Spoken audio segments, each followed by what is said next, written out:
Hey everyone, today we're diving into a critical issue that the world just can't afford to ignore. I'm talking about the recent mpox outbreak in Africa and why the global response to this crisis is so crucial.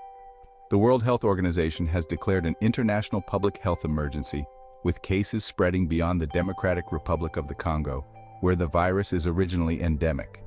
So far this year, we've seen over 18,700 cases and more than 500 deaths in Africa, numbers that have already surpassed those of the entire last year.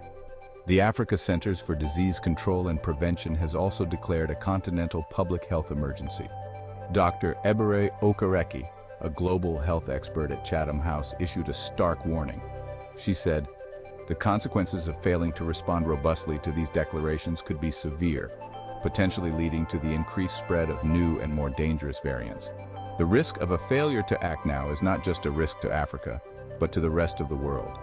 These declarations provide an opportunity to test our global response to health emergencies in this post-COVID-19 era.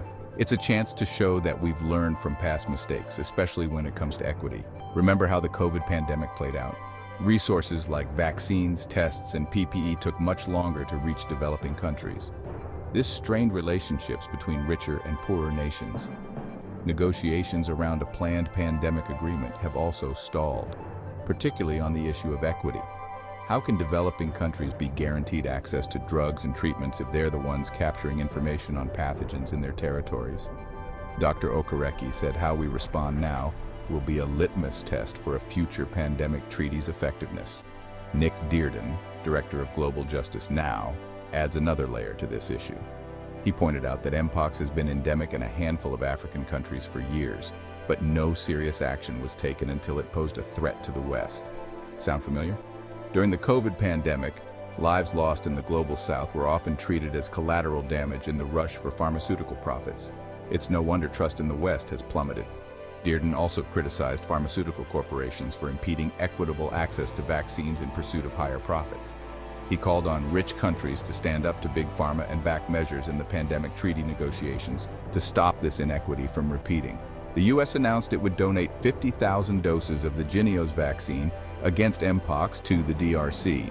But let's be real, that's just a short-term fix. Health leaders at Africa CDC have emphasized the need for a sustainable supply chain, including manufacturing on the continent. So what can we do? Raise awareness, hold our leaders accountable, and push for equitable solutions that benefit everyone, not just the wealthy. The world can't afford to ignore Africa. Ignoring Africa means putting the entire world at risk. Thanks for watching, and stay informed.